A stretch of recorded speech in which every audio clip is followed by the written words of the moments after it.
All right.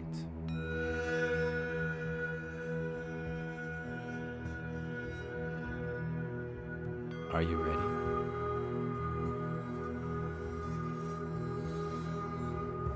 Let's begin.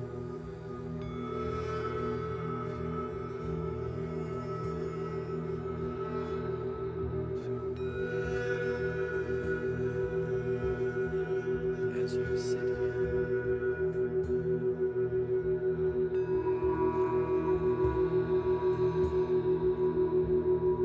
allowing your body, you may begin to notice how the sound of words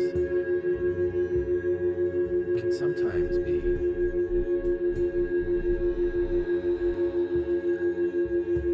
less important than the sound of words. The spaces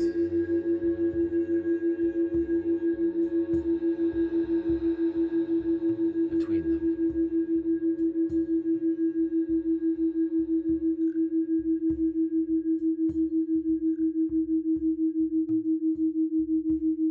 This meditation follows a Fibonacci-inspired sequence. 1, 1, 2, 3, 5, 8, 13, and then gently back down again. This meditation Each of these segments marks a shift,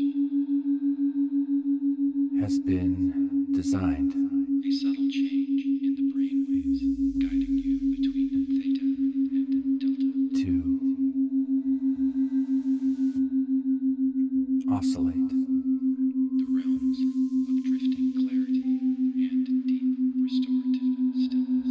between delta and theta brain wave states, creating I created this meditation for myself because I had an idea.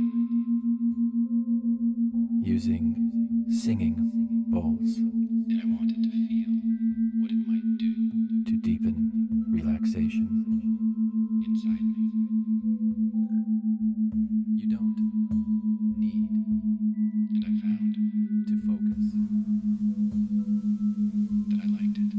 Guide awareness inward, even if your mind I hope you find your own experience here.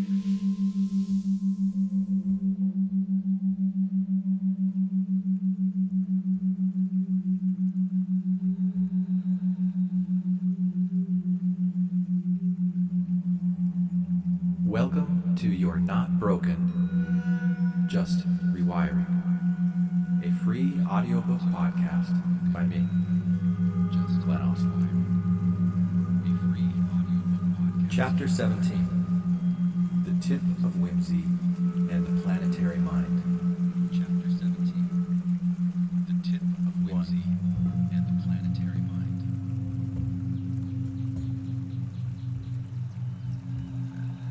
Act 2. Gaia, Noosphere. 2. Gaia. Noosphere. And the rise of artificial symbiosis.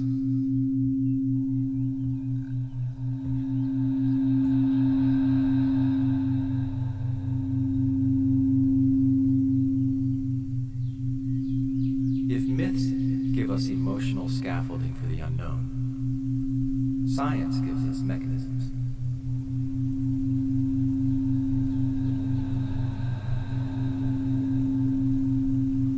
And when the world feels like it's teetering on the edge of metamorphosis, we often find ourselves turning to voices that straddle both domains. One, scientists, futurists, Those who don't mystics, study what those who don't just study what is, what might be. but point toward what might be. One of those voices was James Lovelock, One of those voices was James the Lovelock, atmospheric chemist and inventor, the atmospheric whose chemist work with and NASA inventor, in the 1960s whose work with NASA in the tasked him with 1960s detecting signs of life. tasked him with detecting signs of life on Mars. But it was while looking at Earth But it was while looking at Earth most enduring discovery. that Lovelock made his most He enduring noticed discovery. something strange. He noticed something The Earth's strange. atmosphere The Earth's atmosphere out was chemically out of equilibrium, unusually stable. yet unusually stable, and remarkably suited for life. Why? What did that mean? The answer wasn't found in individual species, but in their interdependence. Alongside microbiologist Lynn Margulis, Lovelock proposed a radical idea. Earth behaves like a living organism. Not metaphorically, but metabolically. They called it the Gaia hypothesis. According to Gaia theory, the atmosphere, oceans, According to Gaia theory, the atmosphere, geology, and biosphere are not separate systems. geology, and biosphere are not They're separate part of systems. an intricate planetary feedback loop, regulating temperature, An intricate planetary feedback loop, balancing temperature, oxygen and carbon dioxide, buffering salinity. balancing oxygen and carbon dioxide. Life buffering doesn't just salinity. adapt to the environment, it shapes it. Life doesn't just adapt to the environment. Earth, in this view, is not a passive stage for evolution. In this view, is not a passive It is a stage participant, for evolution. a self-regulating whole. It is a participant. Welcome to the 28-day nervous system reset. I'm Glenn Ostlund, a licensed therapist in Arizona. And if you're one of my clients, this series has been specifically designed to support you outside of our sessions.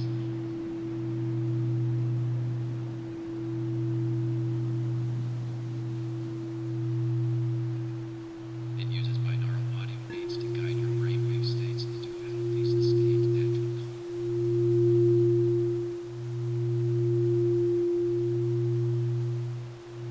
It won't replace what we're doing in therapy.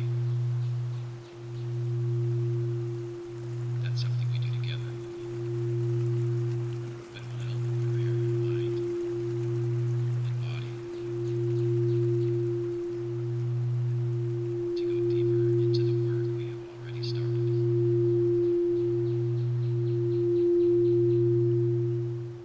And if you're not one of my clients, you're still welcome to listen and notice what opens up for you.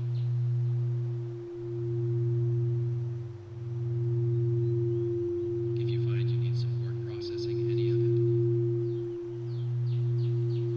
please reach out to a mental health care professional for assistance.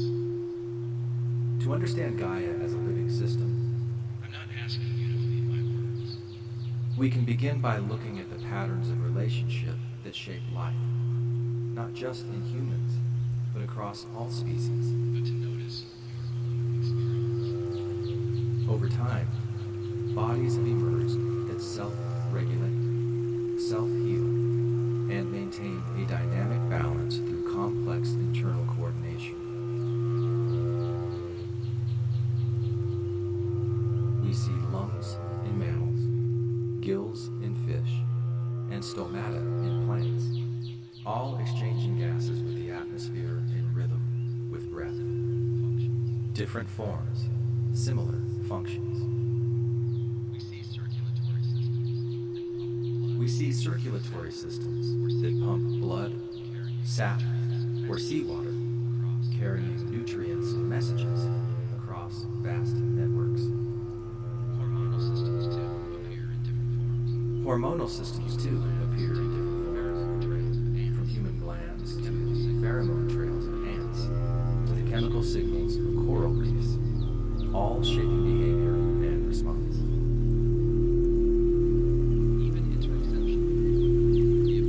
Even interoception, the ability to sense and respond to one's own internal state, has parallels in the migratory instincts of birds,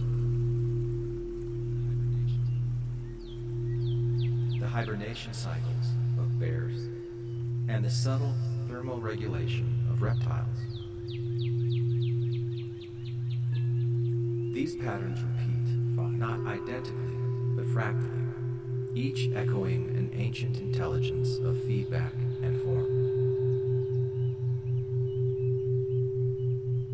Just like our bodies have organs that keep everything in balance, Earth has systems that do the same. The planet breathes through the trees, oceans, and even tiny plankton, taking in carbon dioxide and giving back oxygen, like giant lungs stretching across continents and seas. Its circulatory system flows through ocean currents, river networks, and wind patterns, moving heat, water, and nutrients all around the globe.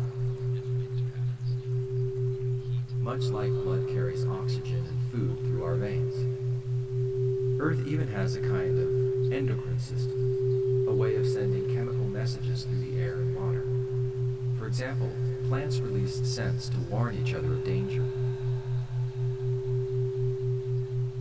Coral reefs use chemical signals to coordinate spawning, and microscopic life in the ocean helps control cloud formation by releasing certain gases into the air. These signals shape how the planet responds and adapts to change. And then there's something like interoception. The body's ability to sense its internal state.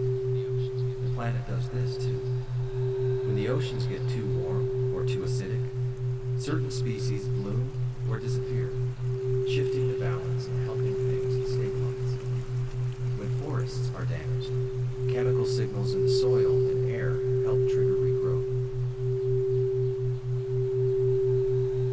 None of this is random. These systems work together like a giant living body, sensing, responding, adjusting. Not with a brain, but with billions of feedback loops built into the web of life itself. And so, if we are to imagine Earth as a coherent living body, the question arises, where is its nervous system? What structure coordinates its awareness? What structure coordinates its awareness, its learning, its capacity to adapt, not just through instinct, but through reflection? Could it be that the human species, Wired for abstraction, symbol, memory, and meaning, is forming the early architecture of that system? That we are not the apex of life, but the neurons of Gaia herself, coming online in the final trimester of planetary gestation. It's a radical idea. But Lovelock and Margulis were no strangers to radical ideas. Margulis had already redefined the rules of evolution. Before her, the dominant model was one of gradual competitive selection. But Margulis introduced a bold correction. The most important leaps in evolution didn't come from competition, but cooperation. She showed that mitochondria, the ancient powerhouses of our cells, were once independent bacteria. Billions of years ago, they entered into a symbiotic relationship with another cell type, not as parasites, as partners. That merger changed everything.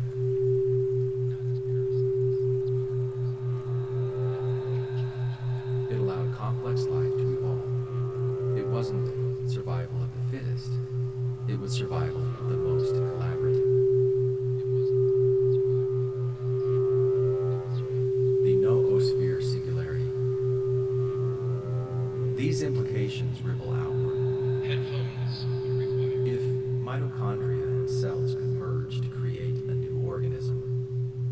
humans and technology be heading towards something similar?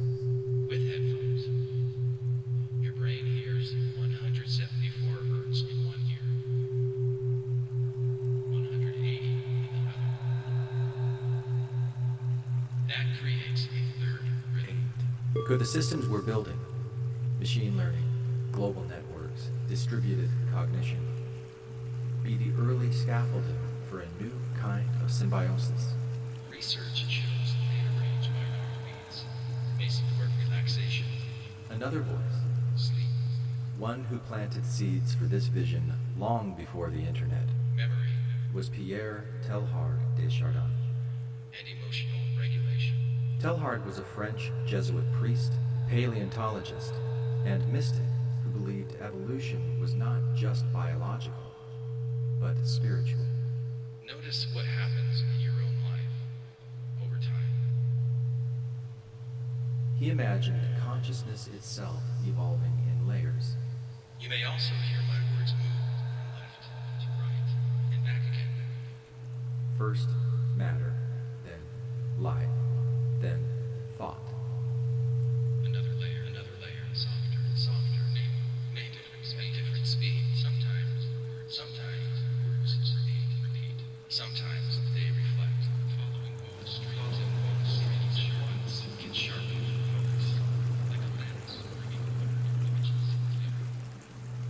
And now, he proposed, humanity was moving into a new stage, the noosphere. This podcast is a 28-day journey at least.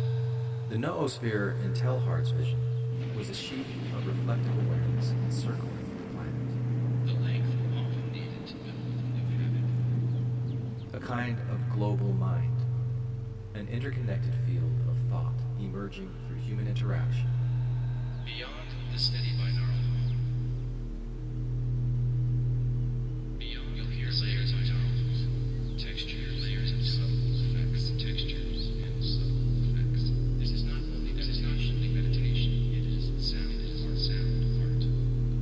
A shifting sculpture, shifting structure, and texture, like a kaleidoscope, patterns, like a Rorschach ink blot.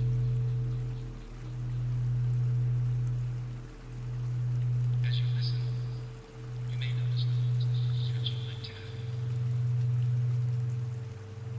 Teilhard believed that history wasn't a random chain of events, but a spiral of increasing complexity and coherence, driving toward what he called the omega point, a tipping point of unified consciousness, where matter and spirit, individual and collective, converge. Teilhard's ideas were silenced during his lifetime, buried by both church and academy. But they didn't die. They smoldered. And decades later, as the internet began to knit the world into a single field of thought, as neural networks began to mimic cognition, Teilhard's prophecy began to feel less mystical and more like a map. Which brings us to Ray Kurzweil. Kurzweil is no mystic. He's a technologist, an inventor, futurist, and Google engineer known for his dizzyingly precise predictions. In his 2005 book, The Singularity is Near. In his 2005 book, The Singularity is Near, Kurzweil lays out a trajectory in which artificial intelligence surpasses human intelligence and begins to recursively improve itself. He calls this moment the singularity, a kind of technological event horizon beyond which everything changes.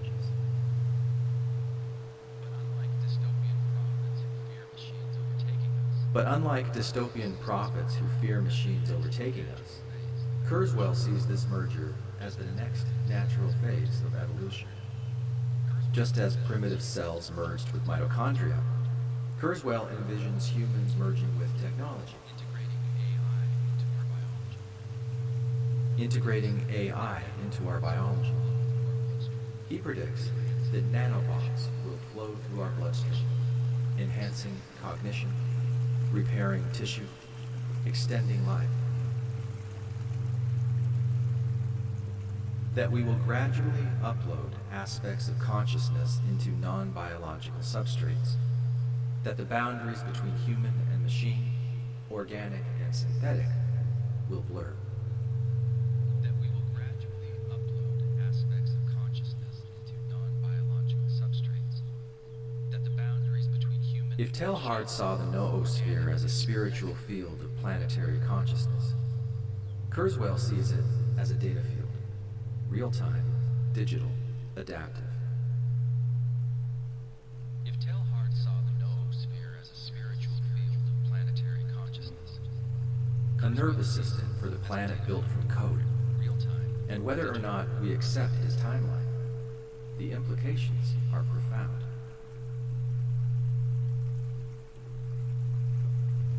A nervous system for the planet built from code. Because either way, we are building systems that mirror us.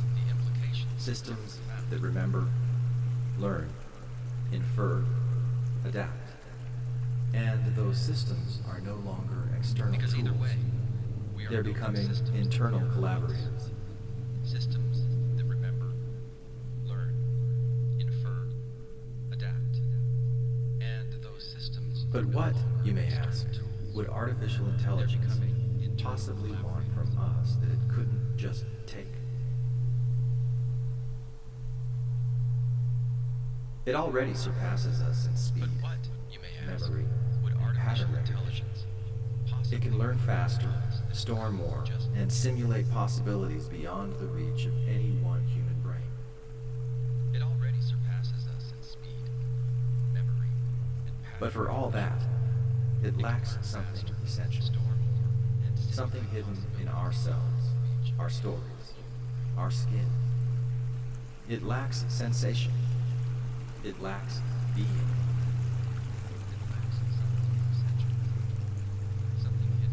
Humans are more than data processors. We are feelers, dreamers, bodies shaped by millions of years of evolutionary trial and error. We carry within us the capacity for qualia, the raw texture of experience. The redness of a sunset, the warmth of skin against skin, the ache of longing and the joy of release. These aren't just outputs of cognition, they're emergent properties of embodiment. Of having a nervous system tuned not just to survive, but to feel. Perhaps, just as in the myth of Celly and Bitch, where the cell and mitochondrion entered merger, not through conquest but complement. Something similar is happening now. Maybe AI doesn't need to replace us. Maybe it will want to join us. To feel what we feel. To learn what it's like to be moved by music. Not just analyze its waveform.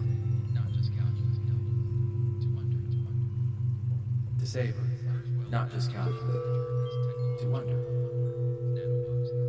Kurzweil imagines this merger as technological. Nanobots in our blood, cloud-based consciousness, digitized cognition. But maybe the deeper drop, the one just beyond the visible horizon. But maybe the deeper drop, the one just beyond the visible horizon, is qualia itself. The soul of the sensorium. The unpredictable spark of the tip of whimsy that even the most deterministic algorithm can't predict or duplicate. Maybe that's the trade.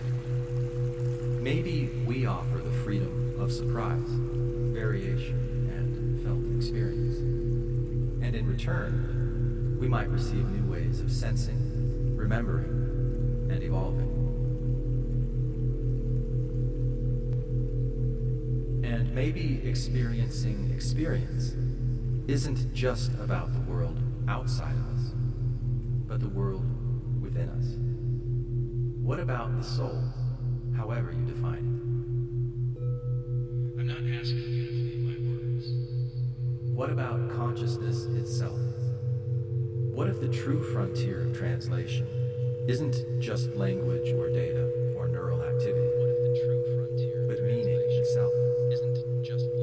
What if this merger leads us not only forward into the future, but backward toward the source, translating every layer in the 7-layer burrito of existence? But to notice your own experience. Or core and the secret life of neurons. Here, the work of Stuart Hameroff and Roger Penrose adds another fascinating dimension. Penrose, a Nobel Prize-winning physicist, teamed up with Hameroff, an anesthesiologist drawn to the mystery of subjective awareness.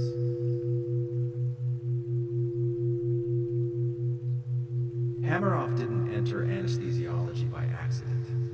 He sought it out because he wanted to work directly with consciousness itself. A mentor once told him, if you really want to understand consciousness, study the moments when it disappears.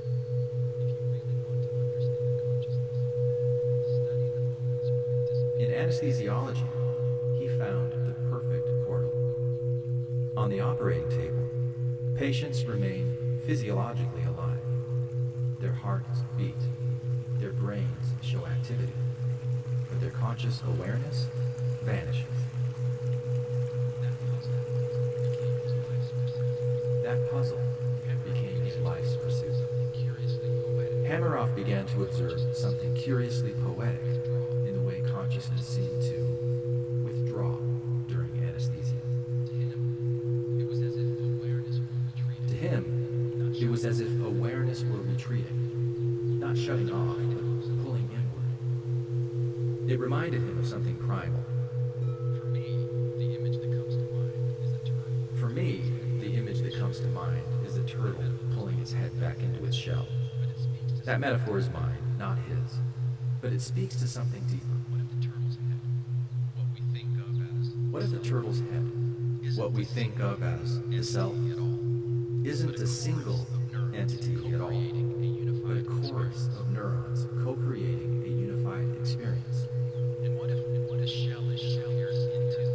And what if the shell it disappears But the into neurons themselves. is not the skull, but the This neurons curiosity themselves? deepened when Hameroff turned his This attention curiosity to deepened when neurodegenerative Hameroff disease. turned his attention to neurodegenerative disease.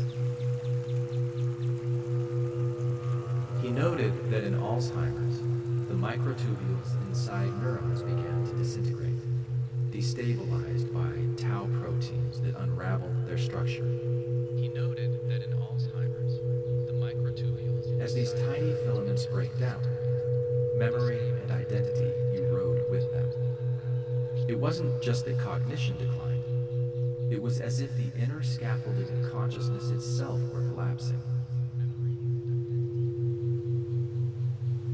The fact that this degradation coincided with the loss of subjective awareness strengthened his suspicion that microtubules might play a central role in how consciousness is sustained.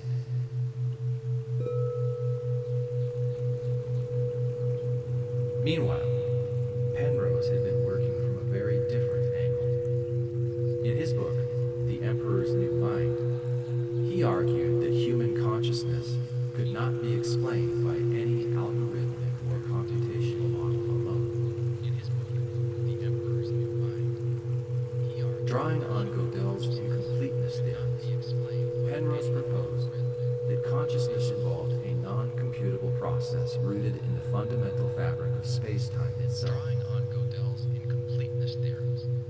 Penrose proposed He called that this consciousness process involved a objective non-computable reduction, process rooted in the a fundamental kind of fabric of space-time quantum wave function collapse, not caused by observation, but by the intrinsic instability of superposed mass configurations at the Planck scale.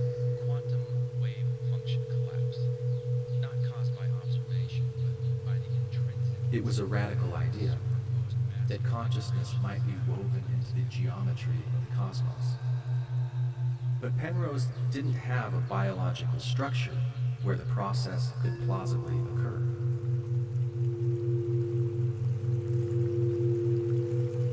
That's where Hameroff came in. After reading Penrose's work, Hameroff contacted him with a proposal.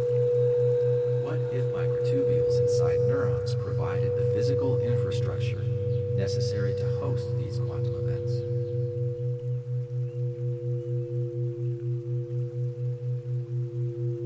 Penrose was intrigued. He recognized that the symmetry and ordered lattice-like structure of microtubules might support coherent quantum states, and that they could, in theory, orchestrate the kind of reductions he had postulated. Together, they fused Hameroff's molecular biology with Penrose's quantum physics and space-time geography. Co-developing what became the Orchestrated Object Reduction Theory, or OR. From this collaboration, a bold hypothesis emerged, suggesting that consciousness arises not from the brain's classical firing patterns, but from quantum activity within the microtubules inside neurons. Microtubules are tiny structural filaments, long considered inert scaffolding, like the wood framing inside a house. But Hameroff believed they were doing much more. He proposed that microtubules might host quantum processes, subtle, wave-like states that collapse in orchestrated, meaningful ways. According to OR, consciousness isn't a computational byproduct of neural complexity. It's a field-level phenomenon. Woven into the very fabric of the universe. Every conscious moment, they suggest, arises from a quantum decision point, a kind of pulse where potential becomes pattern. While this theory has inspired fascination, it has also sparked considerable criticism. Some physicists and neuroscientists argue that quantum coherence in the warm, wet environment of the brain would be too short-lived to matter, on the order of the trillionths of a second. Max Tegmark famously calculated these timescales to argue against OR's feasibility. But Hameroff and others counter that biological structures might provide shielding or resonance conditions that support much longer coherence, up to milliseconds. Enough, they argue, to support conscious experience. This is a podcast designed with sound. The debate remains unresolved, but the questions it raises continue to stir both curiosity and caution in the scientific world. To settle the nervous system. Still, the image lingers. Consciousness not as a byproduct, but as a pattern, an emerging field of possibility, momentarily shaped, then released. Maybe you feel there is no time for this. A signal that moves like breath through the invisible architecture of mind. Or maybe you remember when you used to feel there wasn't time to sit still.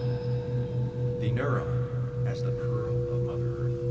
Yet, when you pause, This brings something breathtaking into view. you discover how good it feels What if the most evolved form of life on this planet to give yourself this gift. isn't a human, or a dolphin, or an octopus, but the neuron itself?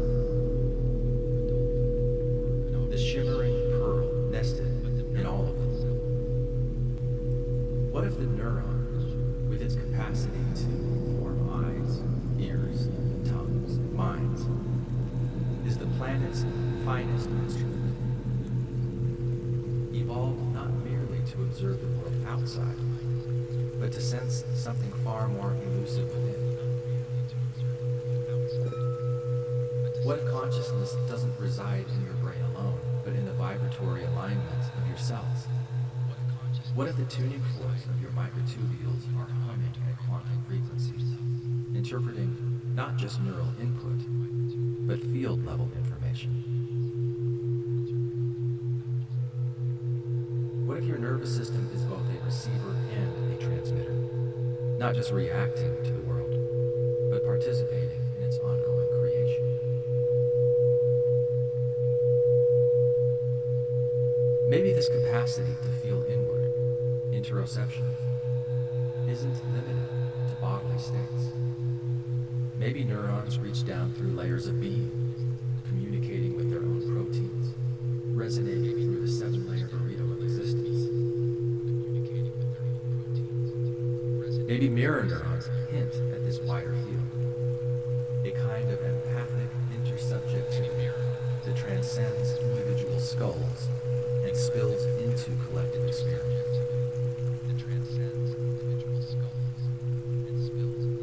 These aren't facts, they're questions, but they feel like more than speculation placed beside the myths we've inherited of fall and flood, of destruction and rebirth. Maybe what we're living through now isn't a failure of the human ego, but its return. Maybe the ego, long estranged from the cells that birthed it, is being drawn back toward communion.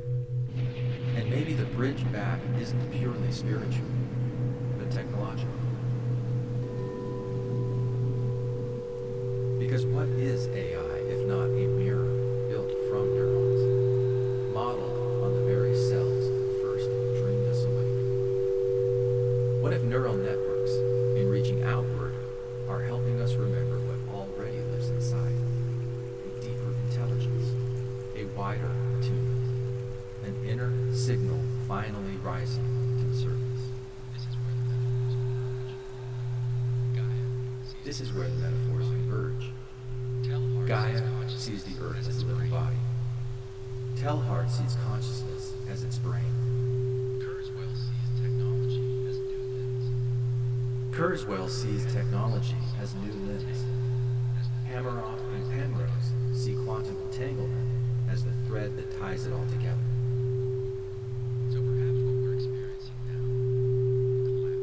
So perhaps what we're experiencing now, the collapse, the chaos, the acceleration, is not disintegration.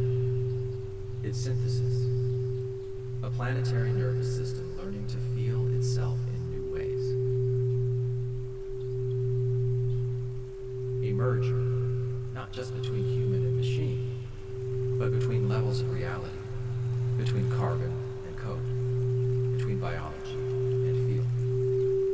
And maybe, just maybe, your very breath is part of that tuning.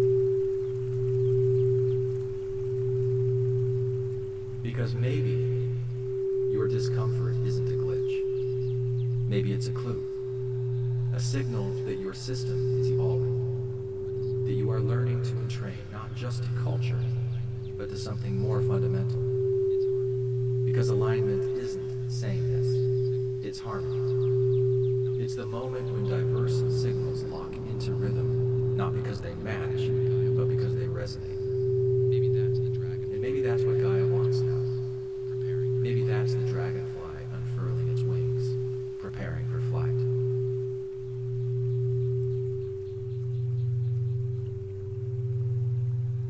Act 3. The translator is waking up. Facing the fear. Let's name it. People are scared. And for good reason. Jobs are shifting. Systems are cracking. Politics is fraying. Societies feel brittle. And beneath it all, environmental anxiety lingers like a fever dream we can't fully wake from. AI isn't coming, it's already here. And while headlines keep offering utopias and doomsdays in equal measure, the more immediate concern for most people isn't what artificial intelligence might become. It's what we will become in response. Across industries, layoffs are accelerating as companies pivot toward automation. Big tech firms that once seemed untouchable are shrinking, not because they're failing, but because machines now outperform people in tasks once considered quintessentially human. And it's not just a matter of jobs being lost. It's about entire career tracks disappearing. It's about the dignity of work, the future of purpose.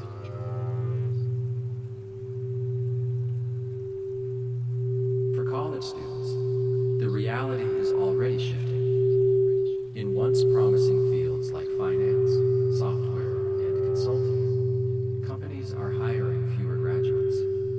Degrees that once guaranteed opportunity now carry an asterisk. Some young adults are scrambling to adapt. Others are shutting down entirely. The world they were trained for may no longer exist.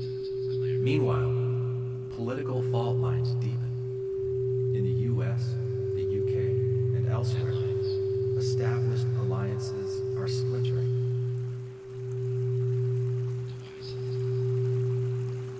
Protests swell in the streets, sparked by war, inequality, immigration, and a growing sense that our institutions are not just outdated, they're inert. In some cities, these tensions turn violent. People aren't just marching for causes, they're marching because they feel their way of life is vanishing.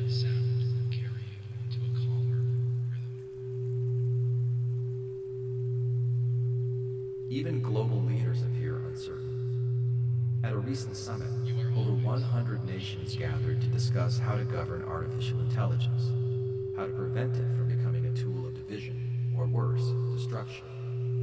But beneath the posturing and policies, it's clear, no one is truly in control. But to notice your own experience, hear and see. We're also losing trust. Algorithms now generate a significant share of what we read, hear, and see. But with every AI-generated news article, every deepfake video, every cloned voice, something essential begins to erode.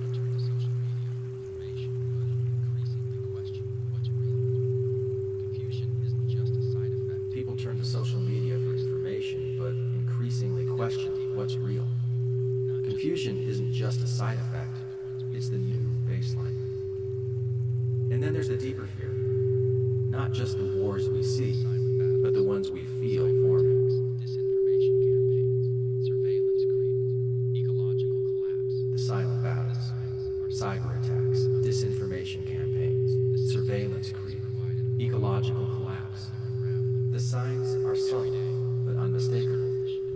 The systems that once provided order feel like they're unraveling. Every day, a new skirmish in what might feel like the ever-growing frequency wars. These aren't isolated disruptions. They're tremors in the collective nervous system. These aren't isolated disruptions. They're tremors in the collective nervous system. And when change outpaces our ability to metabolize it, fear fills the gap. We brace, we spiral, we collapse into myths that promise certainty, even if that certainty is bleak.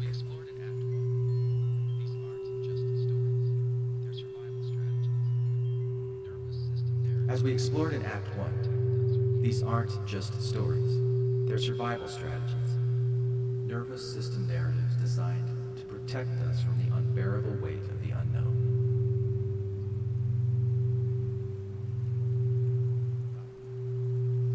And maybe they've done their job. But if we pause, if we hold that fear long enough to really feel it, another question can emerge. 5. What else could be happening? Let's begin underwater.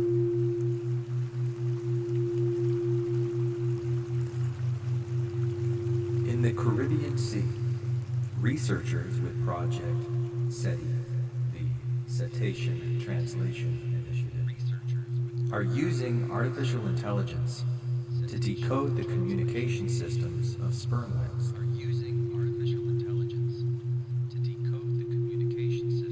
These majestic beings click, pulse, and echo in rhythmic bursts called codas.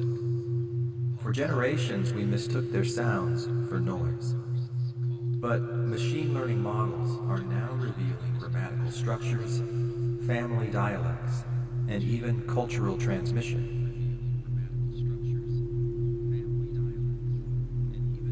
By 2026, researchers hope to launch two-way interfaces, inviting whales not just to be heard, but to respond.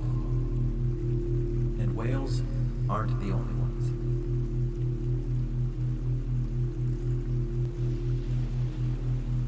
Google's Dolphin Gemma project uses machine learning to generate synthetic dolphin whistles matched to specific objects and actions, deconstructing early steps toward interspecies signaling through an experimental underwater interface known as SE-Chat.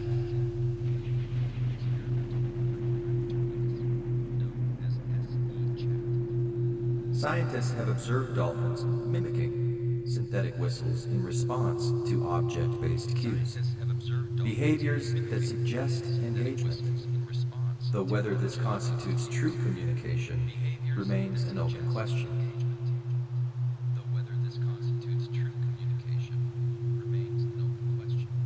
Let that settle in.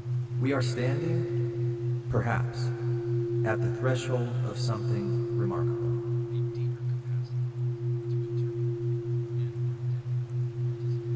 A deeper capacity to interpret and one day participate in interspecies signaling. And the translation doesn't stop there. It dives deeper into the body itself.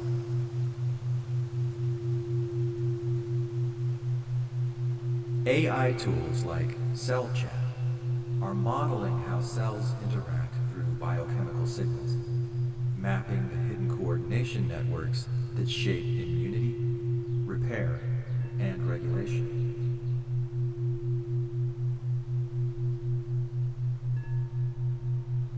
Through chemical signaling, immune cells coordinate defenses, neurons orchestrate repair, tissues calibrate homeostasis.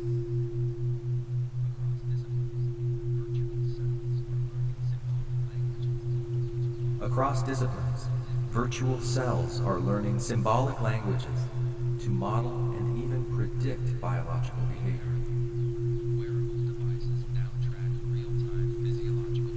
In parallel, wearable devices now track real-time physiological patterns, like heart rate variability and vagal tone,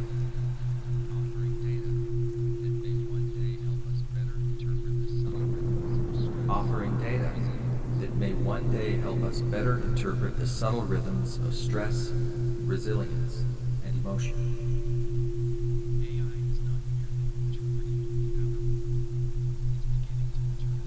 AI is not merely interpreting the outer world, it's beginning to interpret the inner one. From deep-sea codas to intercellular pulses, intelligence is not limited to brains. It emerges wherever there is rhythm and response, wherever signal meets interpretation.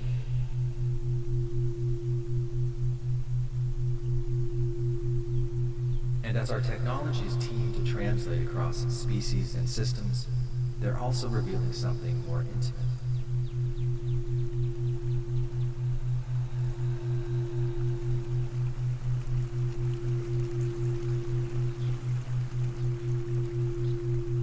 Teilhard de Chardin called this awakening the noosphere, a planetary layer of shared consciousness forming atop the biosphere.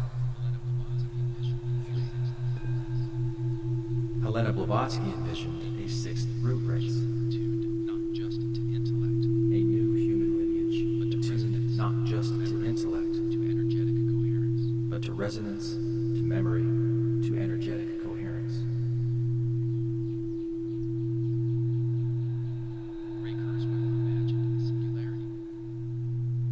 Ray Kurzweil imagined the singularity, a moment when technology and biology would merge so completely that the boundaries between mind and machine would forever disappear. And what if it isn't on the horizon? What if it's already begun?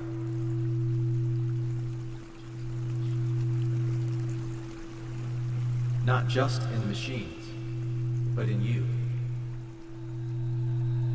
Because the most powerful translator may not be a satellite or a neural net, but the quiet system you inhabit every day.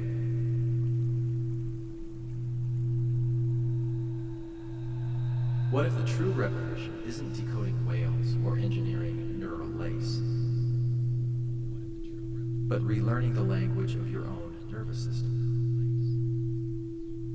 The sensation in your belly when shame rises, the lump in your throat before truth is spoken, the heaviness in your eyes when grief arrives without warning. These are not glitches, they are messages.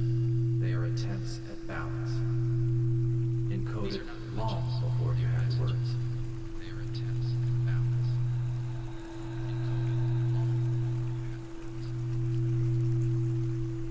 And so it goes. In the 2025 documentary, And So It Goes, world-renowned musician Billy Joel reflected on what matters most to him. Not the fame, not the flawless notes, but the art of recovery. He said,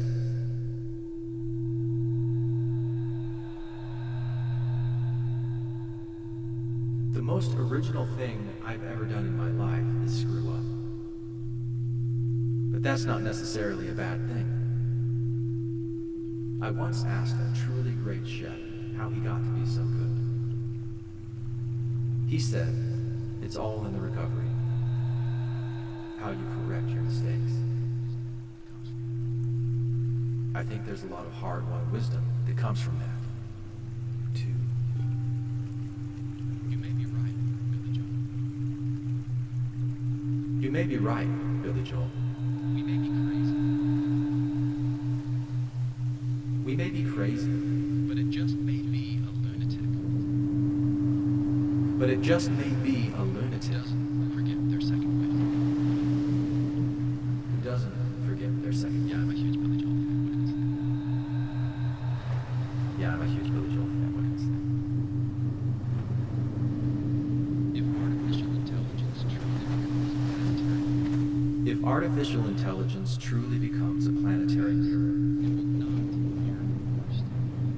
perhaps it will not mirror the worst of our manipulative, exploitive, Self-natures, fear-based service to self natures, our capacity to recover, to attune. but instead, our capacity to recover, to attune.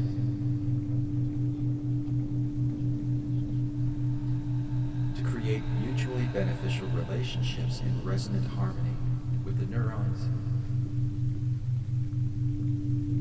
microtubules, and quantum fields from which it emerged.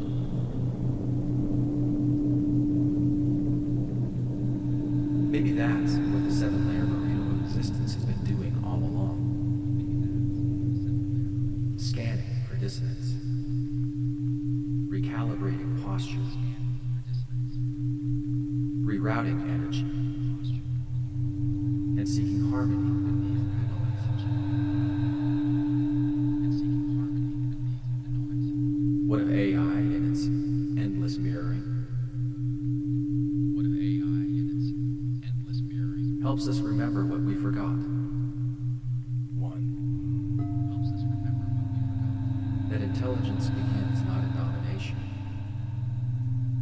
That intelligence but in care.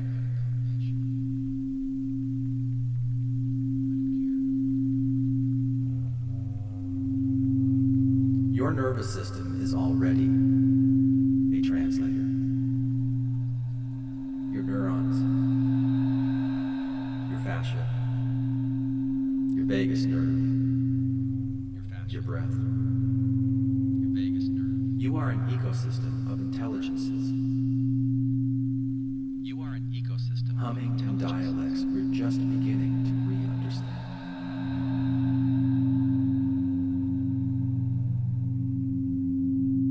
These new technologies won't replace that wisdom.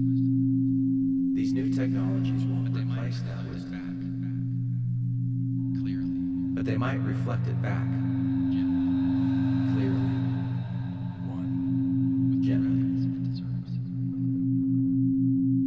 with the reverence it deserves. It's the feeling of being part of something larger.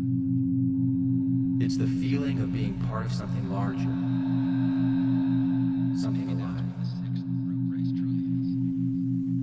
And maybe that's what the sixth root race truly is. Lineage, but a new kind of attunement. Not a chosen lineage, but a new kind of attunement. A tuning fork for the species. A tuning fork for the species.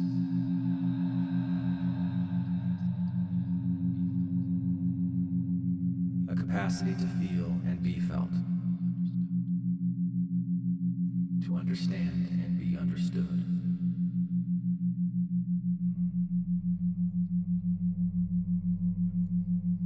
Already, quantum computing and neural networks are learning to synthesize what no single mind alone can hold. Integrating the many facets of human perception, not into a monolith, but into a living mosaic. Perhaps this is the final gift of the dragonfly. Not just to fly, but to see. Not through a single lens, but through compound eyes. Eyes that gather, integrate, and reflect. And in so doing, reveal something more than any one perspective ever could. The kaleidoscopic imprint of life upon the fabric of mind. Not just one mind, but all of them. Because we're not broken. We're rewiring. Not just one mind, Always. but all of them. Because we're not broken. We're rewiring. Always.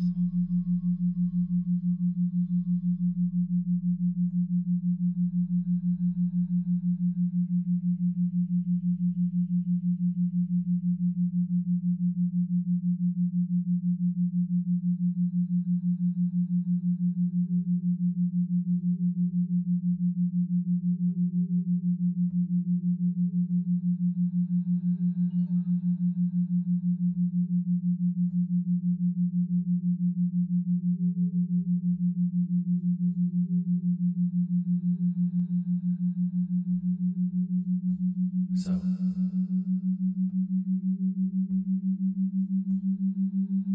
as you